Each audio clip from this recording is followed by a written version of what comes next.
இன்னைக்கு நம்ம சேனலில் மாரி செல்வராஜ் இயக்கத்தில் சந்தோஷ் நாராயணன் இசையில் தேட்டர்ஸில் ரன் ஆகிட்டு இருக்க வாழை படம் எப்படி இருக்குன்னு பார்ப்போம். ஸ்கூலில் நல்லா படிக்கிற ஒரு பையன், அவன் லீவ் விட்டால் வாழைத்தார் சுமக்கிற வேலைக்கு போயிடுவான். அந்த ஊர் மக்கள் அப்புறம் அந்த பையனோட அக்காவும் அம்மாவும் வாழைத்தார் சுமக்கிற வேலையை பல வருஷமாக பார்க்குறாங்க.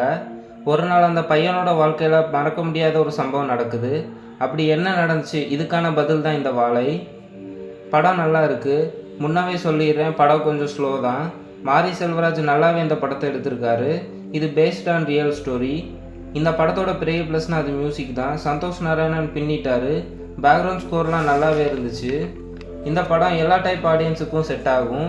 காமெடி சீன்ஸ்லாம் நல்லாவே ஒர்க் ஆச்சு. எமோஷ்னல் சீன்ஸும் நல்லாவே ஒர்க் ஆச்சு. மாரி செல்வராஜ் படத்தில் கண்டிப்பாக அரசியல் இருக்கும். அவரோட முந்தைய படங்களில் அது தெரிஞ்சிருக்கும். ஆனால் இந்த படத்தில் அரசியல் அதிகமாக சொல்லப்படலை. அடுத்து இந்த படத்தில் நடித்த கேரக்டர்ஸ், முக்கியமாக அந்த சின்ன பையன், அவனோட பேர் சிவனைந்தன். இவன் தான் இந்த படத்தோட ஹீரோ. ரொம்ப நல்லாவே நடிச்சிருக்கான். முக்கியமாக லாஸ்ட்டில் பசியோடு அழுற மாதிரி ஒரு சீன் இருக்கும். அந்த சீன்ஸ்லாம் வேறு லெவலில் இருந்துச்சு. அடுத்து இந்த படத்தில் ஒரு டீச்சர் கேரக்டர் வரும். அந்த கேரக்டர்லனா படம் கொஞ்சம் போர் அடிக்கும். ஆனால் அந்த கேரக்டர் அப்புறம் அந்த சின்ன பையன் கேரக்டர், இவங்க ரெண்டு பேருக்கும் உள்ள காதலை விளக்க முடியாத வரிகளில் மாரி செல்வராஜ் சொல்லியிருப்பார். நிறைய இடங்களில் ஃபீல் பண்ண வச்சுது. டைலாக்ஸ்லாம் ரொம்பவே ஸ்ட்ராங்காக இந்த படத்தில் இருந்துச்சு. படத்தை எந்த ஒரு இடத்துலையும் குறை சொல்ல முடியாது. ரொம்ப நல்லாவே இருந்துச்சு. நான் இந்த படத்துக்கு 4.25 ரேட்டிங் கொடுக்குறேன்.